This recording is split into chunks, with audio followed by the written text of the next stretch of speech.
bastante fácil como para no complicarle en la cabeza teniendo que estudiar esto?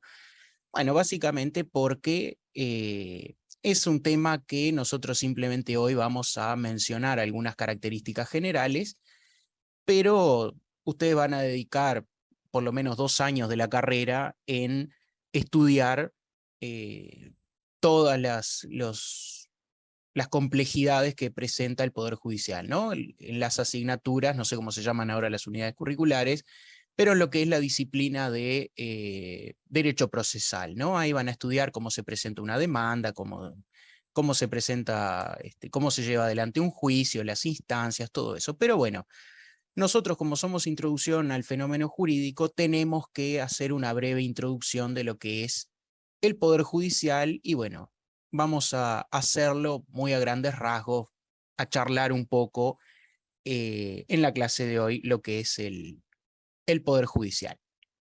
Ustedes saben, o ya saben, porque lo dieron en Derecho Constitucional, lo dieron en Historia del Pensamiento Político, y vaya uno a saber en qué otras asignaturas lo dieron también en el liceo, que existen muy a grandes rasgos tres poderes, ¿no? Es decir, bueno, la doctrina en realidad está dividida. Hay quienes sostienen que existen tres poderes y quienes sostienen que existen en el Uruguay por lo menos 6 poderes distintos. ¿No? Y ustedes ya conocen, dieron en Constitucional cómo está integrado el Poder Ejecutivo, dieron cómo funciona el Poder Ejecutivo, la institución de la Presidencia de la República, dieron cómo funciona el Consejo de Ministros, cómo funciona, digamos, muy a grandes rasgos el Poder Ejecutivo, y cuando estudien Derecho Administrativo van a estudiar todo el funcionamiento de el Poder Ejecutivo, cómo son sus decretos, cómo se impugnan, etcétera. A Ramos le contesto sí, hay quienes dicen que existen en el Uruguay 6 poderes: Ejecutivo, Legislativo, Judicial, Tribunal de Cuentas de la República, TCR, Tribunal de lo Contencioso Administrativo y Corte Electoral. Ahí va, como pone Cadenazo. Digamos, esos serían los 6 poderes que existirían en el Uruguay, justamente porque el TCA, el TCR y la Corte Electoral no tienen ningún, digamos, no tendrían un contralor, es decir, no tienen un jerarca por encima de ellos, ¿no? Entonces depende el criterio que usted tome para definir un poder, la cantidad de poderes que hay, ¿no? Es decir, los 3 poderes, pero eso lo van a dar en derecho administrativo o en derecho público. No recuerdo, Techera, pero después lo vemos, que donde, si hay bibliografía ahora, no recuerdo si hay algo subido sobre esto. Bien, le quedó claro a Ramos, digamos, pero básicamente los 3 poderes clásicos son el Poder Ejecutivo, que ahí vemos la torre ejecutiva, ¿no? La sede del Poder Ejecutivo en nuestro país; el Poder Legislativo, que también lo vieron en Constitucional, ¿no? Que saben, está integrado por 4 órganos: la Cámara de Representantes, la Cámara de Senadores, la Asamblea General y la Comisión Permanente, ¿no? Y la sede del Poder Legislativo es ese edificio que ven ahí, que es el Palacio Legislativo. Por lo menos los que sean de Montevideo habrán pasado alguna vez por la puerta. Los que sean del interior habrán venido algún día. Perdón, me olvidé de cerrar esto. Acá.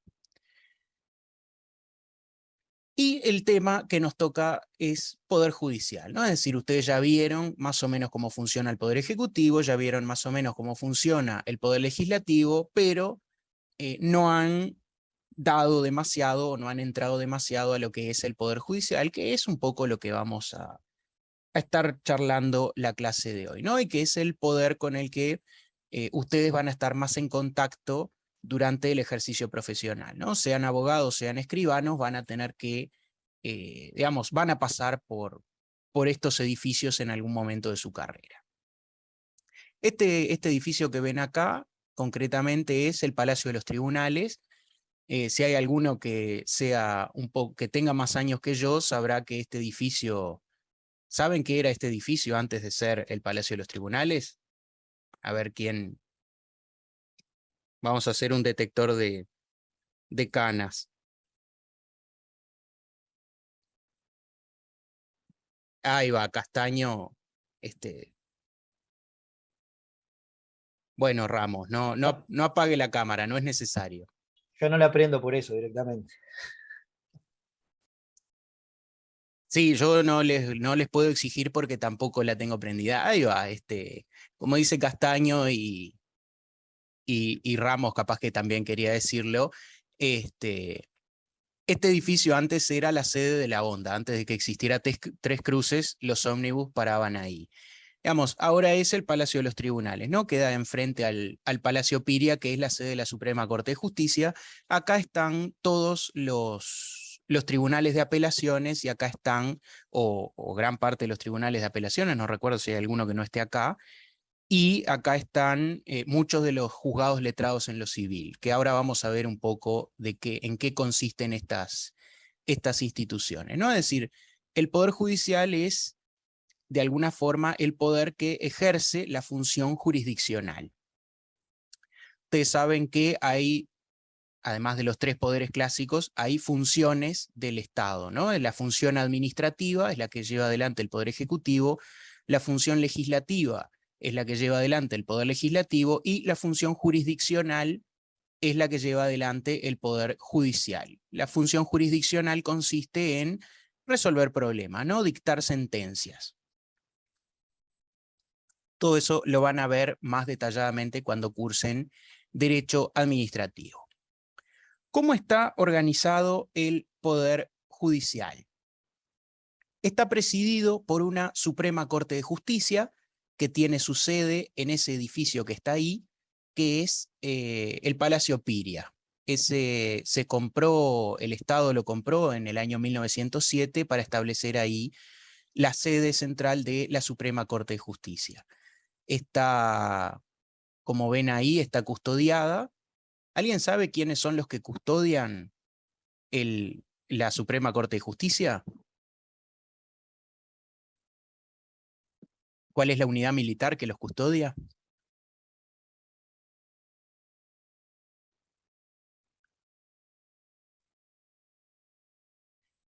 Bueno, Hernández ya, no sé, tiene ahí una licitación, presentó.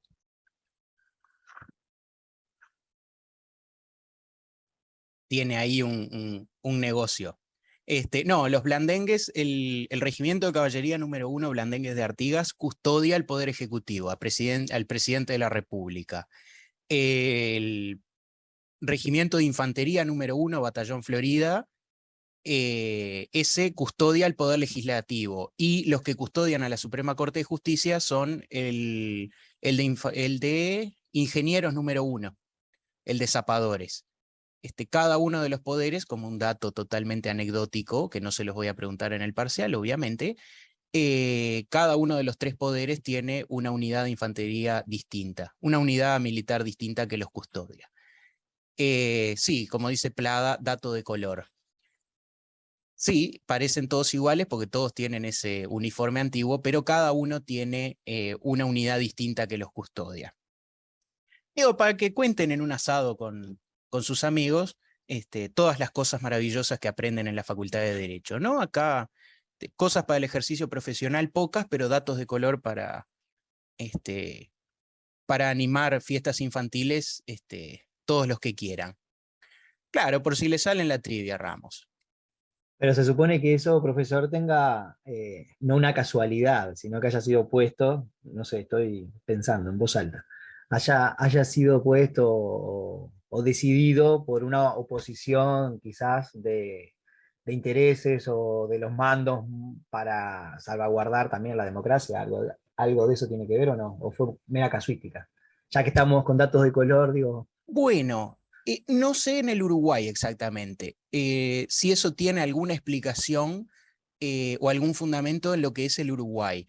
Sí sé, y esto sí se lo puedo confirmar, en la primera constitución, en la primera constitución francesa, 1791 creo que fue, digamos como el origen de las constituciones modernas, en la primera constitución francesa el poder legislativo, ¿no? que divide, ¿no? que mantiene la monarquía, pero crea un poder legislativo y un judicial, el poder legislativo tenía bajo su mando una unidad militar justamente con la idea de salvaguardar, es decir, bajo sus mismas órdenes, ¿no? Ustedes saben que, digamos, en el Uruguay, por ejemplo, y en la mayoría de los países del mundo, todas las unidades militares dependen del Poder Ejecutivo. En aquella primera Constitución francesa justamente existía esa idea de una fuerza militar dependiente exclusivamente del Poder Legislativo por si al rey se le ocurría utilizar el ejército para tratar de disolver la asamblea, ¿no? Eso sí sé que existía. No sé si es un resabio de aquella primera solución, este sistema, o si es mera casualidad, o si es una cuestión administrativa de que un mismo cuerpo no se puede hacer cargo de todos. La verdad que no lo sé si es casuística, si tiene un origen, pero sería algo interesante de investigar, a ver por qué motivo se dio esta cuestión. Está muy bien la pregunta. Digamos, está presidida, volviendo a la forma de organización, está presidida por la Suprema Corte de Justicia, que está integrada por 5 miembros, como vamos a ver en un ratito. Históricamente, en la primera Constitución de 1830 ya se preveía un poder judicial y se preveía que iba a estar presidido por una alta Corte de Justicia. Sin embargo, la Alta Corte de Justicia se iba a crear en algún momento cuando el Estado pudiera hacerse cargo de crearla. Mientras tanto, mientras no funcionó la Alta Corte de Justicia, es decir, entre 1830 y 1907, lo que existía eran tribunales de apelación que se juntaban y actuaban como órgano superior del Poder Judicial. Es decir, habían tribunales de apelaciones y para dictar las cuestiones administrativas o para resolver cuestiones que concernieran a la Alta Corte de Justicia, se juntaban entre ellos como un órgano distinto, ¿no? Los tribunales de apelaciones en acuerdo. Eso era lo que existía previamente a la creación de la Alta Corte de Justicia. Como ven acá, la Alta Corte se crea en el año 1907 y estos que ven acá la fotito a la izquierda son los primeros magistrados que integraron esa Alta Corte de Justicia. El doctor Garzón, Carlos Fein, Luis Piera, Benito Cuñarro y Domingo González, algunas calles ilustres de Montevideo.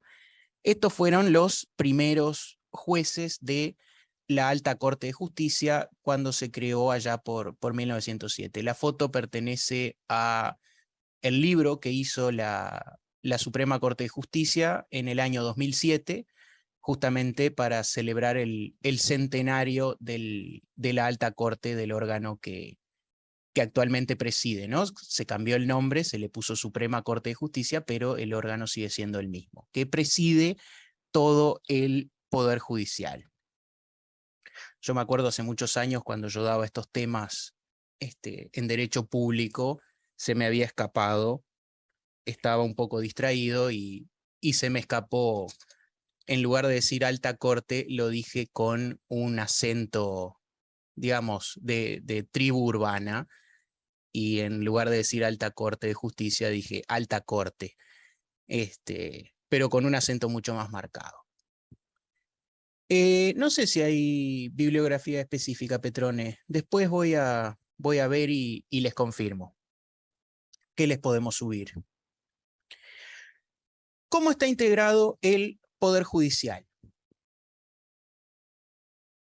En la base del Poder Judicial, digamos, lo más bajo, por donde por lo general se empieza la carrera judicial, están los juzgados de paz. Acá les traje la foto del juzgado de paz de la ciudad de Cardona. No sé si hay alguien que sea de Cardona acá en la clase. Me dice si la foto es actual o si ha envejecido de alguna forma distinta este juzgado, ¿no?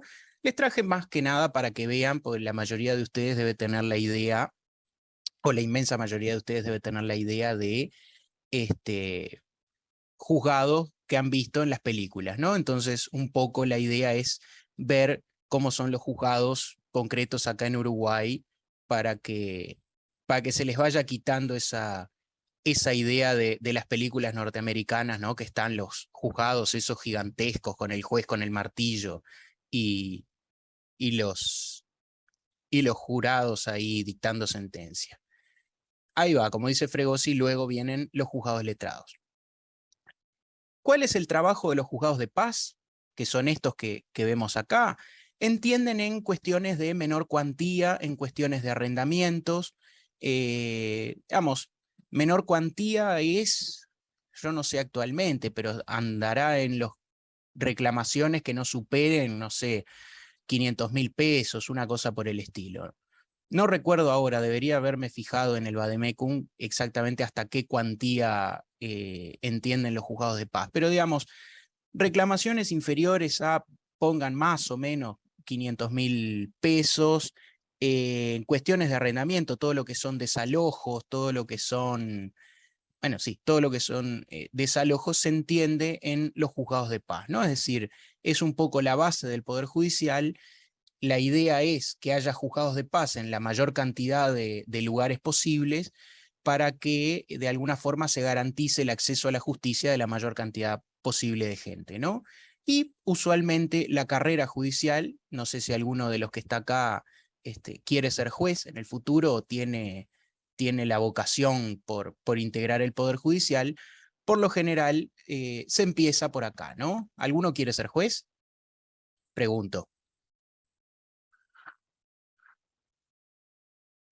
¿O alguno entró a la facultad con la intención de dedicarse al ejercicio del Poder Judicial, de la judicatura? Ah, qué grosera, Ramos y Figuerón. Claro, no con el objetivo de ser juez, pero capaz que es una opción, digamos. Bueno, sí, es una opción, sí, siempre. Ay, estoy muy tentado, Andrea, de hacer un chiste con su apellido, pero por razones de decencia creo que no debería. Pues la verdad que ser juez con ese apellido,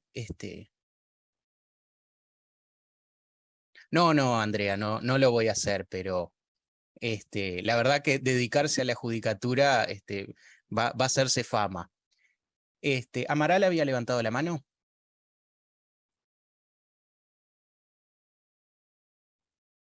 Era para decir eso, profe, que yo quería ser jueza, pero no te iba a interrumpir.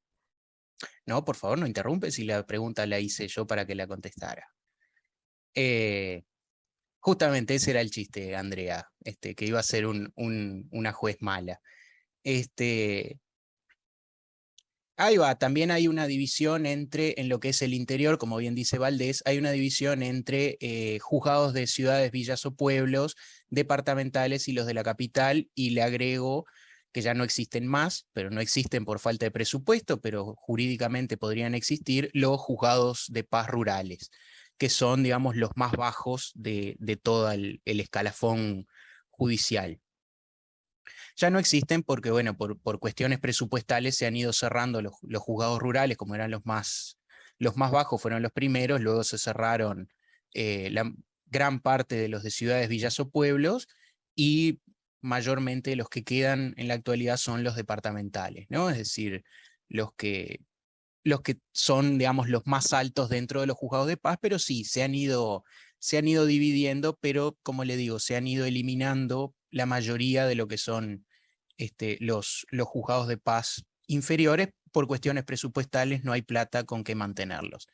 Siempre la idea es que exista la mayor cantidad de juzgados de paz para garantizar el acceso a la justicia a la mayor cantidad de gente posible, pero el presupuesto no da y bueno, se han ido cerrando. Además, también las mejoras en las comunicaciones hace que un mismo juzgado pueda abarcar mayor cantidad, mayor espacio territorial, ¿no? Es decir, ya no es necesario que haya un juez en cada pueblo de 200 habitantes, ¿no? Es decir, un juez departamental puede hacerse cargo de una mayor extensión territorial por las mejoras en infraestructura, en vehículos y obviamente tecnológicas, ¿no? Es decir, ya no es necesario ni siquiera desplazarse hacia el lugar para digamos, desarrollar esas tareas. Pero sí, existe esa división, ¿no? Es decir, volviendo un poco al tema, aquellos que, como Amaral, como Malo, pretendan dedicarse a la judicatura, van a empezar por acá. ¿Qué dice Ramos? No sé si podemos llegar a decir que se vulnera el acceso a la justicia, ya que la extensión y las distancias son cortas. No, el acceso a la justicia no se vulnera de ninguna manera, pero, digamos, se complica un poco más. No es lo mismo tener el juzgado a una cuadra que tener que desplazarse hacia la capital departamental o hacia un pueblo que queda, no sé, a 50 kilómetros. No significa que se vulnere, significa que es un poco más tedioso, un poco más, pero no, de ninguna manera dejamos de ser un Estado de Derecho porque no tengamos un juzgado rural en cada pueblo de 50 habitantes que haya, ¿no? Es decir, no se afecta el acceso a la justicia. Pero como les decía, los que arranquen la carrera judicial van a arrancar por acá, ¿no? Es decir, van a arrancar como jueces de paz, los van a mandar a pueblos del interior, algunos más grandes, otros más chicos, y bueno, van a rotar. Creo que la permanencia máxima de los jueces de paz es 2 años, y después los cambian, pero usualmente rotan mucho más rápido y van mudando de un juzgado a otro, ¿no? Y como siempre, hay algunos juzgados que son más requeridos que otros. Tenía la esposa o la ex esposa de un amigo que era jueza. Me acuerdo que le habían mandado a un pueblo, no voy a decir el pueblo porque puedo herir sensibilidades, capaz que hay alguien justo conectado desde ahí y dice, pero mi pueblo es maravilloso, y la mandaron a un pueblo perdido en el interior que este amigo me decía, es increíble, llueve todos los días, y si solo llueve acá en este pueblo, uno sale del pueblo y ya no llueve más. Y a los pocos meses le habían mudado a, a un juzgado de paz en un balneario muy codiciado, en verano, lo cual estaba mucho más feliz en, en Punta del Este, creo que era, o en Piriápolis, no me acuerdo. Eh, Ahí va, como dice Pintos, lo pueden mandar de una punta a la otra del país, pero si en este caso concreto la habían mandado, después de haberla mandado a ese pueblo tan miserable, la habían mandado a Punta del Este o a Piriápolis, una cosa así, y disfrutó mucho más el ejercicio de la judicatura en ese balneario de lo que le había disfrutado en ese pueblo. No sé en qué lugar estará ahora, debería escribirle y preguntarle a ver dónde la mandaron. Bueno, Ramos, eligiendo es otro precio. Usted ya quiere elegir, eso tiene que tener algún pariente en algún cargo importante, ¿no?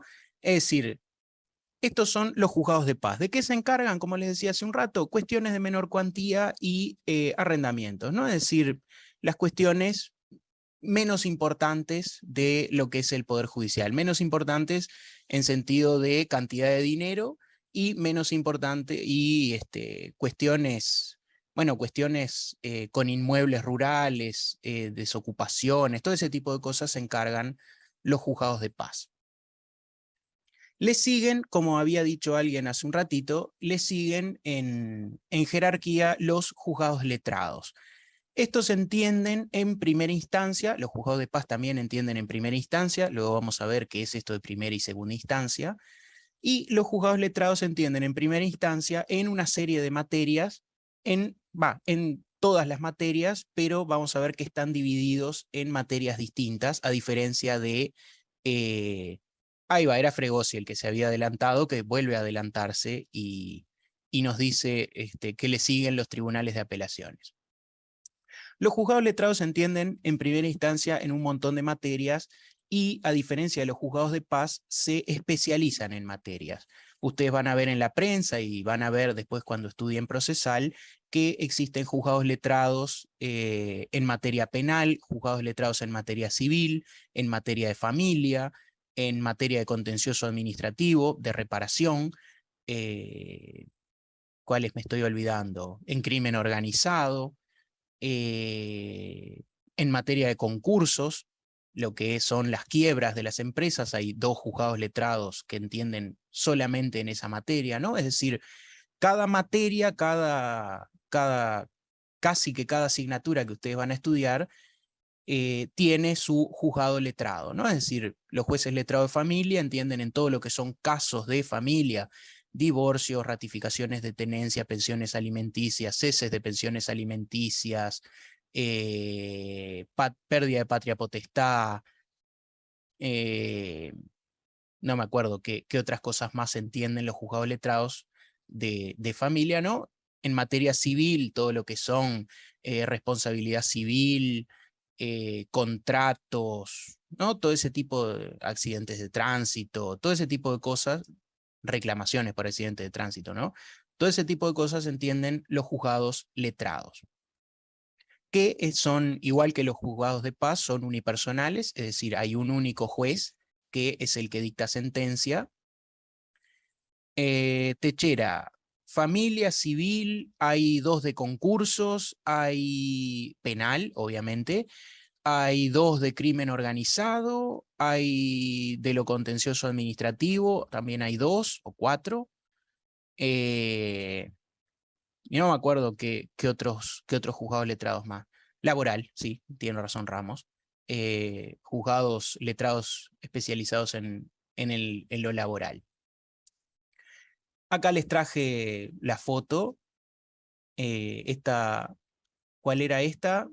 Proceso infraccional de adolescentes, del doctor Marcos Seija. Esta la saqué de la página del Poder Judicial y justamente les traigo la foto acá por esa idea que ustedes tienen de los juzgados norteamericanos que ven en las películas, ¿no? Esas cosas gigantescas, espaciosas, donde ustedes ven, bueno, esto es un juzgado real, digamos. Estos son los juzgados de la realidad, estos son los que ustedes van a trabajar, lo que ustedes van a... Acá es donde acá es donde se ejerce el Poder Judicial uruguayo. Ahí va, como dice Ramos, es un poco más precario. Sí, Cabrera, como dice usted, hay un solo juez. En los juzgados letrados y en los juzgados de paz hay un único juez. Bueno, Vidal, usted ve, así son los nuestros. Los otros también son reales, pero no nuestra realidad. Sí, los nuestros son distintos, digamos. Los otros son reales, pero para los norteamericanos. Que tampoco todos los juzgados norteamericanos son iguales. Hay grandes ciudades y pequeñas ciudades también allá. No sé, Plaga, no he visto esa serie, así que no puedo opinar. Por lo general, a mí la ficción de abogados no me llama demasiado la atención. Bueno, los juzgados de conciliación son de paz. Acá en Montevideo hay juzgados de conciliación especializados en conciliación. En el interior, los que llevan adelante las conciliaciones son los juzgados de paz. Pero sí, jerárquicamente son juzgados de paz los de conciliación, no son juzgados letrados. Solo que en Montevideo tiene la particularidad de que hay dos creo, juzgados que están especializados en materia de conciliación, es decir, no hacen absolutamente más nada que conciliaciones. Que también hay una discusión al respecto de si son útiles o no los juzgados de conciliación. Pero eso lo verán con Leticia o no cuando cuando dé su clase sobre métodos alternativos de solución de conflictos. ¿Por qué le ponen los micrófonos si están al lado? Bueno, yo no sé si había micrófonos la última vez que yo fui a un juzgado. Creo que no. Las audiencias actualmente, antes no se hacía, actualmente las audiencias se graban. Entonces, supongo yo que los micrófonos son para lograr un mejor sonido en la grabación. Antiguamente no se grababan, se pasaban todo a máquina, digamos, pero actualmente se graban y supongo que el micrófono cumple esa función.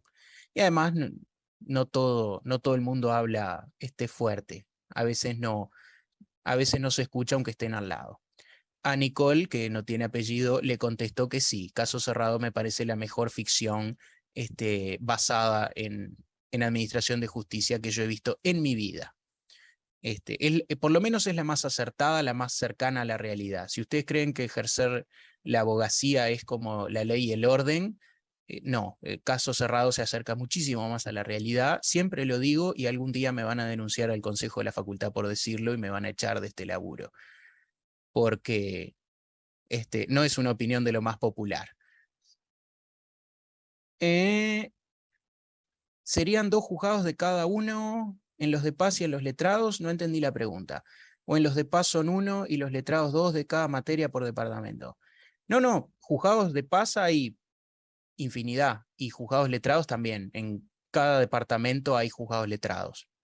Ni siquiera necesariamente en la capital, hay ciudades que no son capitales y tienen juzgados letrados.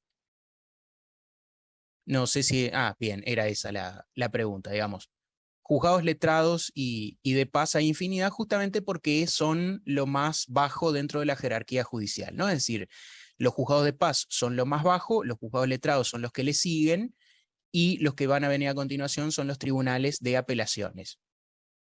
Los juzgados de paz se entienden en primera instancia en cuestiones de menor cuantía, los juzgados letrados se entienden en primera instancia de cuestiones de mayor cuantía o cuestiones específicas sobre familia,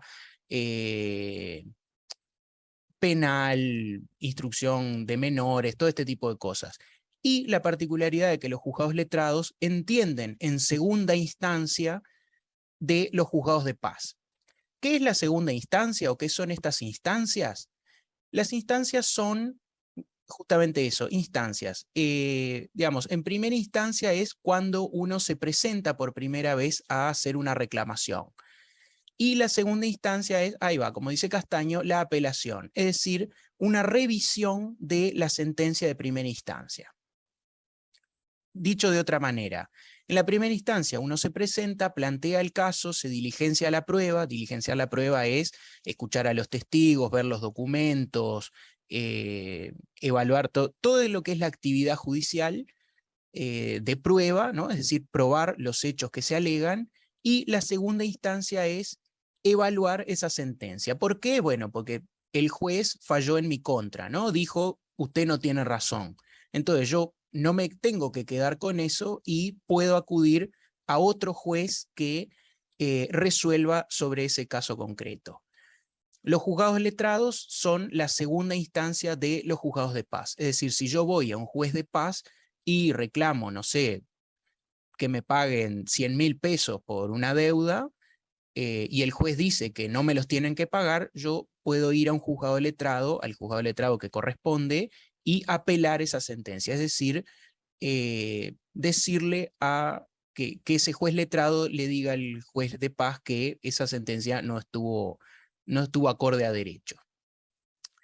Dice Ramos, al recurrir una sentencia se abre una revisión de la misma y el tribunal que entiende es el superior al que dictó sentencia. Exactamente. Y los letrados tienen esa particularidad. Son de segunda instancia para los jueces de paz. Acá otra imagen que tenía, que la reciclé del año pasado, de un juzgado letrado. En este caso era crimen organizado. Este es un juzgado letrado de crimen organizado, ¿no? Un poco para que vean, insisto, para que se saquen esa idea de suits, o como se pronuncie, ¿no? Que van los abogados ahí a esas cortes con los tribunales y con los jurados que dictan sentencia, ¿no? The Good Wife y todas esas series que ustedes ven en televisión, bueno, para que se saquen un poco esa idea, digamos. Estos son, sin desmerecer obviamente el trabajo del Poder Judicial, ¿no? Esto claramente no busca desmerecer a nadie, pero digamos, tratar de borrar del imaginario que ustedes tengan lo que es el ejercicio de la profesión, ¿no? Es decir, esto es el glamour o esto es el ejercicio profesional en el Uruguay, ¿no? Incluso una idea que teníamos era, vamos, para hacer el parcial en lugar de hacerlo múltiple opción, era que fueran a presenciar una audiencia, cosa que igual les recomendamos que hagan si pueden ir a ver una audiencia, ¿no? Háganlo para para ver cómo funciona en la realidad. Pero bueno, son 290 en lista, así que es imposible que corrijamos todos esos parciales, así que múltiple opción era más fácil, pero nos hubiera gustado, digamos, mandarlos a ver audiencias y que hicieran un trabajo al respecto. A los juzgados letrados les siguen los tribunales de apelaciones, que son los que entienden en segunda instancia de los juzgados letrados. Los tribunales de apelaciones también se dividen por materias. Hay tribunales de apelaciones en lo civil, en lo laboral, en lo penal, en familia, no me acuerdo qué otros más hay. Y bueno, estos son los que están, no hay en todos los departamentos, solamente hay en Montevideo tribunales de apelaciones, así que, como dice la canción, a morir en la capital. A los que sean del interior van a tener que venir acá algún día, y esta es una foto de adentro de lo que veíamos en las primeras diapositivas, que es el Palacio de los Tribunales. Este es el Palacio de los Tribunales visto desde adentro. Acá van a tener que ir algún día cuando tengan alguna apelación que hacer, o capaz que no, porque nunca van a perder un juicio, entonces nunca van a tener que hacer alguna apelación, pero bueno, igual van a tener que venir porque si ganan el juicio, el otro va a apelar y ustedes van a tener que contestar la apelación. Así que siempre van a tener que venir a morir acá. Como les decía, los únicos que hay están en Montevideo, no hay tribunales de apelaciones en el interior, y estos, a diferencia de los juzgados de paz y de los juzgados letrados, son colegiados. ¿Qué significa que sean colegiados? Que no es un único juez, sino que son tres jueces que en acuerdo dictan sentencia. Es decir, los tres jueces les llegan los expedientes, los analizan y dictan sentencia en acuerdo. A Pérez le digo, bueno, esto va a quedar grabado, así que no le puedo decir que sí. El recurso de casación, así muy groseramente, sí, es una tercera instancia. Si me escucha un procesalista, me mata, porque los procesalistas justamente insisten en que la casación no es una tercera instancia jurídicamente, sino que es un recurso. Pero digamos, muy a grosso modo, sí, sería como una tercera forma de revisión, pero no es una instancia en el sentido jurídico de la palabra, y los procesalistas le van a explicar bien exactamente cómo funciona. Pero digamos, a los efectos de la clase de hoy y de la etapa de la carrera en la que se encuentran, sí, podría decir que sí. Pero cuando curse Derecho Procesal va a ver que no. Digamos, pero los de apelaciones son, ahí va, como dice Ramos, la casación es el último recurso que se plantea, es decir, la última forma de revisión de las sentencias. Los tribunales de apelaciones tienen este trabajo, ¿no? Y decíamos que a diferencia de los de paz y los letrados, son colegiados, es decir, están integrados por tres, que muchas veces van a ver ustedes lo que pueden hacer es ponerse de acuerdo y dictar sentencia por unanimidad, es decir, los tres opinan una misma cosa, y a veces lo que hay son discordias, es decir, dos jueces opinan una cosa y un tercero opina una distinta, y cada uno hace sus fundamentos. Incluso muchas veces los jueces, los jueces de los tribunales de apelaciones, los tres están de acuerdo, pero no siempre por los mismos fundamentos, y van a ver en las sentencias que cada juez fundamenta por una misma solución por argumentos distintos, ¿no? Es algo bien interesante eso. Y bueno, y siguiendo, subiendo en el escalafón, llegamos a lo más alto, que es la Suprema Corte de Justicia, que ya lo veíamos hace un rato. Estos son los jueces que actualmente desempeñan la Suprema Corte de Justicia. Como un dato a saber, para integrar la Suprema Corte de Justicia no se necesita haber sido juez, es decir, lo puede integrar un abogado que no haya sido juez en ningún momento, porque los jueces de la Suprema Corte son designados por la Asamblea General, es decir, por el Poder Legislativo, y no necesariamente tienen que ser jueces.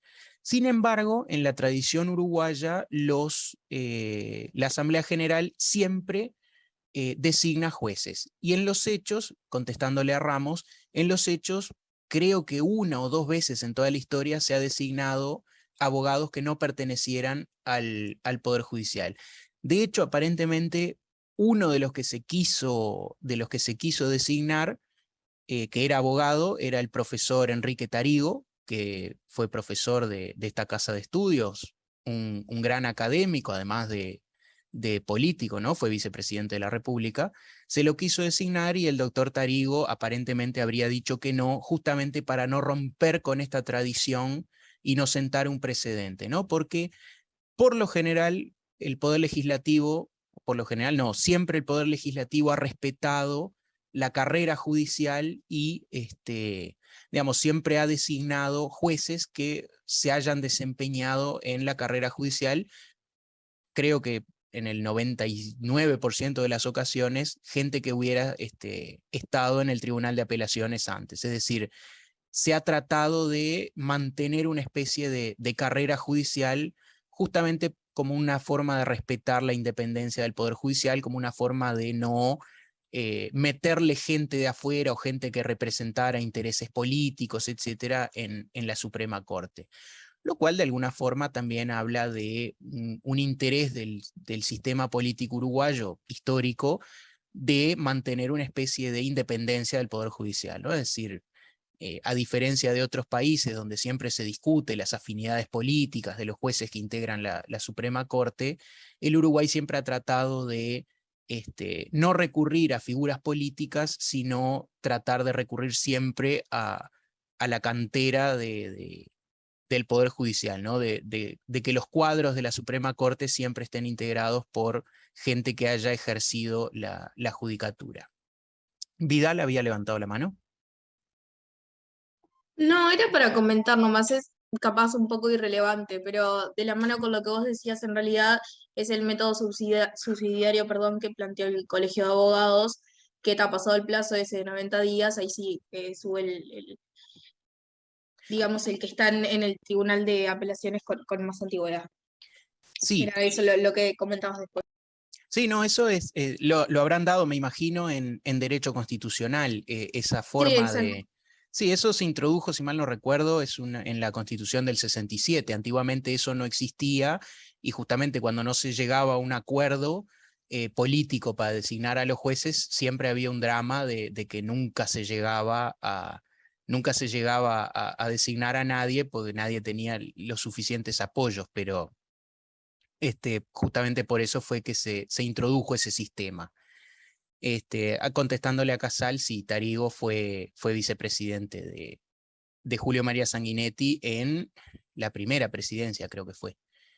Digamos, les traje acá muy bien lo que decía Vidal. Ahí va, como dice Casal en el 85. Contestándole a Cadenazo, en el 67 lo que se introdujo fue lo que decía Vidal hace un momento. Cuando no se llega a un acuerdo político, es decir, los jueces de la Suprema Corte son designados por la Asamblea General. Eso requiere que haya un acuerdo político porque tienen que tener una mayoría especial, que no recuerdo, capaz que Vidal se acuerda, tienen que tener una mayoría especial. Si no se 2 llega... tercios, la más especial. Ah, es la más especial, 2 tercios. Vamos a hacer confianza en lo que dice Vidal. Necesita 2 tercios de los votos para designar a un juez de la Suprema Corte. Obviamente, como es una mayoría muy especial, la más especial de todas, la mayor de todas, no siempre se llega. Entonces, en el 67 lo que se implementó, lo que se agregó a la Constitución fue que en caso de que no se llegara a esa mayoría política, por un plazo que Vidal decía que era de 90 días, voy a hacer confianza en lo que ella dice, pues no me lo acuerdo, se designa automáticamente al miembro más antiguo de los tribunales de apelaciones. Entonces sube como, digamos, automáticamente sin ser designado por la Asamblea General. Claro, Eso, porque pasaba, perdón, sí. porque No, pasaba adelante. que quedaba desintegrada la corte. Entonces, la justicia prácticamente quedaba parada y ahí se propuso eso por parte del Colegio de Abogados.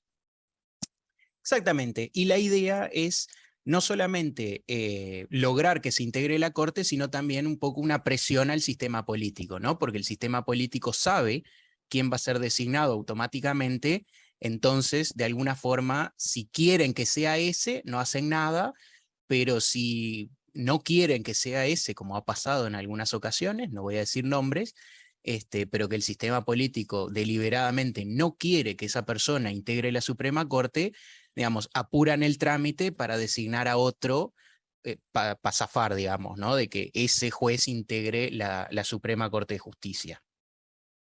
Eso también funciona como una presión y bueno, digamos, es un poco el juego político, ¿no? Ahí va, como dice Casal, es rosca política, ¿no? Y esto se enraba un poco con lo que veíamos de realismo jurídico, ¿no? Hasta dónde las decisiones de los jueces y las decisiones de las leyes son racionales y hasta dónde van con afinidades políticas, ¿no? Y todo ese tipo de cosas. Un poco anecdótico, cosas que pueden encontrar en el Poder Judicial. La horda. ¿Qué es esto de la horda? Queda ahí en el Palacio de los Tribunales, existe en Montevideo, no existe en el interior, es la oficina receptora y de distribución de asuntos. Cuando ustedes vayan a presentar un caso en el futuro, cuando vayan a presentar una demanda, van a tener que ir acá, a esta oficina, sacan un número, van a un funcionario del Poder Judicial, le presentan la demanda y acá les van a dar una carátula, un número de expediente y les van a designar cuál va a ser el tribunal al que van a tener que ir en forma totalmente aleatoria. Aleatoria no, basado en la cantidad de casos que tiene cada juzgado, les van a asignar el juez al que tienen que ir. Profesor, Sí. perdón la interrupción. No se está realizando más de esa manera, se hace todo por página ahora, por ventanilla única. Ah, sí, no sabía. Sí, ya cambiaron. En un momento fue una especie de transición y se podía ir igual hasta la horda, pero ahora está únicamente por internet, que es por ventanilla única, con Qué usuario. viejo que soy. ¿Y puede Méndez, puede también consultar o tiene que ir a la horda para consultar trámites? Consultar se puede ir si se va a la horda. Ah, bueno, entonces todavía van a encontrar funcionarios acá. Gracias, Méndez. La verdad que hace tantos años que no voy a un juzgado, por suerte. Los problemas que tiene no ejercer. Para ser un buen docente habría que ejercer la profesión, pero bueno, yo no lo hago, así que no voy a ser un buen docente. Gracias, Méndez, por la corrección. Andrade le contesto, como dice Samira, oficina de recepción y distribución de asuntos, exactamente. Lo otro que pueden hacer en la horda, o lo único que pueden hacer en la horda, es consultar si hay casos que estén siendo llevados adelante con un nombre. Ustedes van con los datos de una persona y preguntan si hay algún caso que esté a nombre, que esa persona esté involucrada. Digamos, tiene varias utilidades, por ejemplo, para saber si hay demandas de pensiones alimenticias, ese tipo de cosas lo pueden hacer. Pintos, ¿sabe? Cuando yo hice la carrera había muy poca práctica. Cuando me di cuenta que no me gustaba esta profesión, yo ya estaba en quinto de facultad, así que era más fácil recibirme que cambiarme de carrera.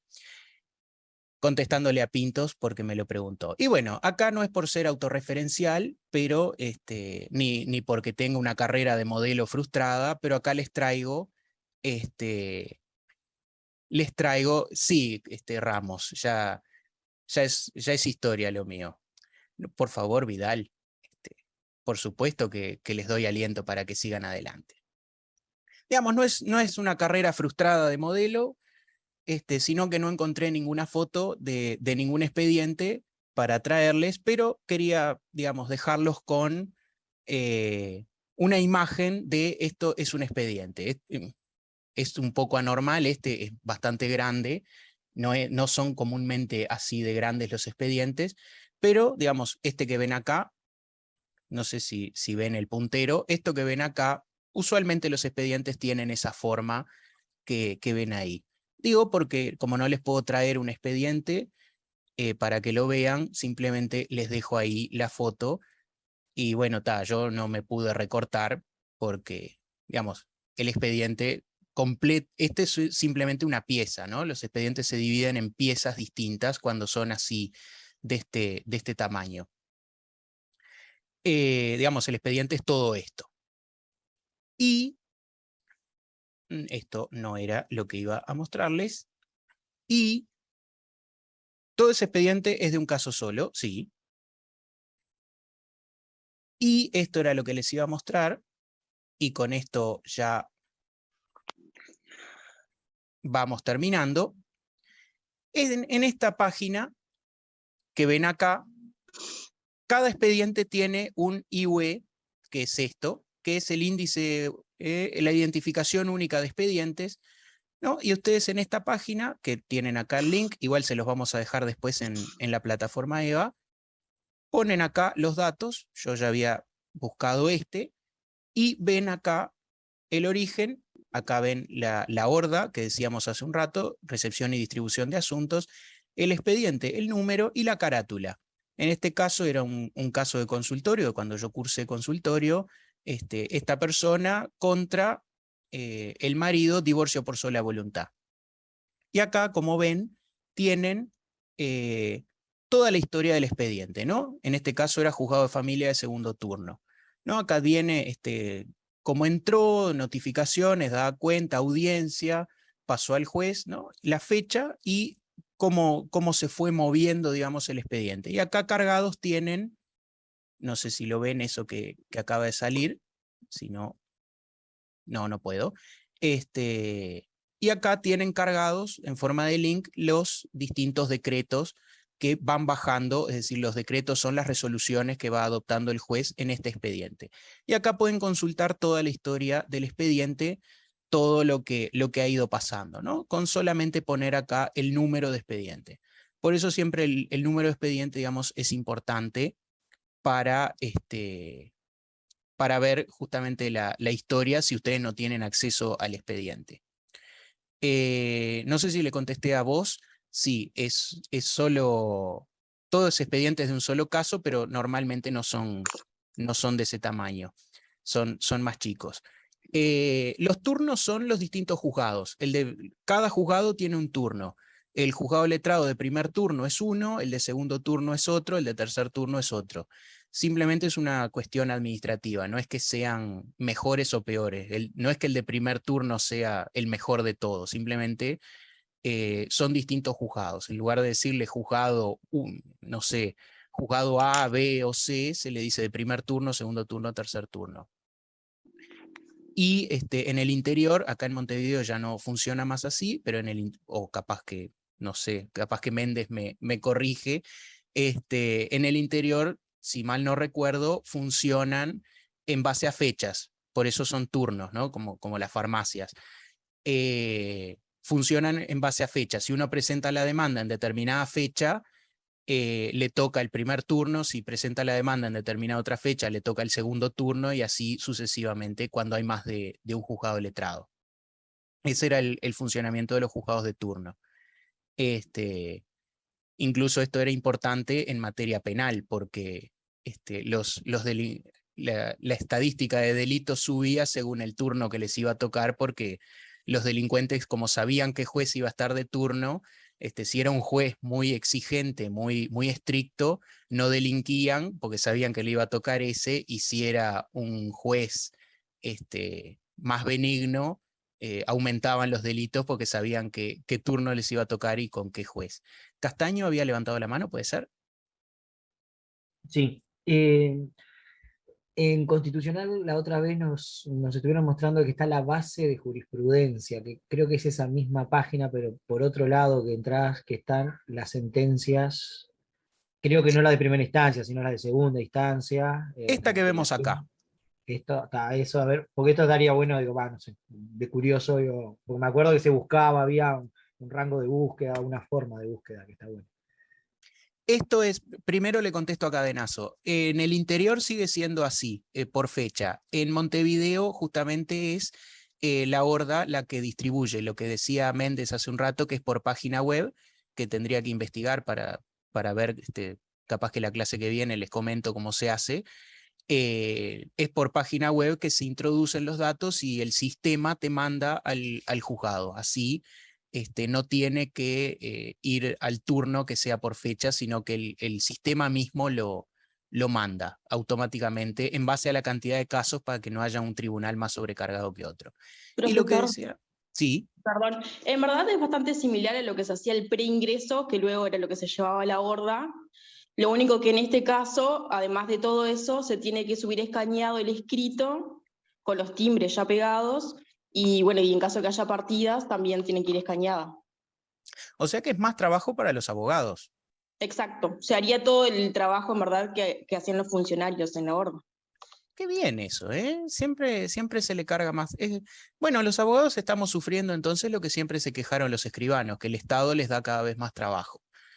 Eso es una queja que los que hagan notariado, es una queja que van a hacer prácticamente todos los días. El Estado cada vez les va a dar más trabajo.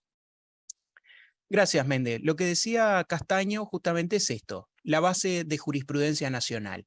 Esto acá, ustedes ven, pueden buscar cualquier cosa y no sé, ponen un texto, no sé, estupefacientes, ponen buscar y, bueno, en este caso me dice que no es válido, pero si no, les da una lista que sale acá abajo sobre el tema que hay y lo que les va a dar son sentencias que ustedes pueden leer. ¿Para qué les sirve esto? Para buscar argumentos que hayan dicho los jueces en casos similares. Y ustedes los pueden citar y decir, en la sentencia tal, el juez tal dijo tal cosa que a mí me sirve porque este caso es similar y falló de esta manera. Entonces, en esta base de jurisprudencia pueden buscar sentencias anteriores. Y lo último que les digo, y ya con esto les deseo un buen fin de semana, lo último que les digo es esta página en la cual ustedes pueden consultar profesionales, tanto abogados como escribanos, procuradores y traductores, porque la Suprema Corte, además de ejercer como órgano máximo del Poder Judicial, también ejerce la superintendencia de las profesiones jurídicas, abogado y escribano. Entonces, la Suprema Corte habilita a los profesionales, a los abogados y a los escribanos para el ejercicio profesional y también los inhabilita. Y en esta página ustedes pueden buscar si el abogado de confianza de ustedes está habilitado para ejercer o no está habilitado para ejercer la profesión. No sé, una matrícula 14219, por buscar algo. Ponen la matrícula del abogado, ponen buscar, bueno, ya la había abierto hace un rato, no sé, ponen acá y les sale el abogado, en este caso Ignacio Michelini, abogado, lo habilitaron el 17 de octubre del 2011 y está habilitado para ejercer la profesión. En este caso nos salió un profesional que sí está habilitado, podría no haber estado habilitado. Simplemente como un dato de color pueden buscar los profesionales que están habilitados y los que no en esa página. Y bueno, se nos terminó el tiempo, así que nos vemos la semana que viene. Buen fin de semana para todos y suerte en los parciales. No sé si Ismael. tienen dudas, preguntas. Sí. No, Leticia, era si podías quedarte un segundito. Sí, no hay problema. Dale. ¿Dudas, preguntas, consultas, sugerencias? No, por favor, Buceta. Para eso me pagan. No me pagan demasiado, pero para eso me pagan. Lo poco que me pagan. Buen fin de semana. Igualmente, buen fin de Muchas gracias.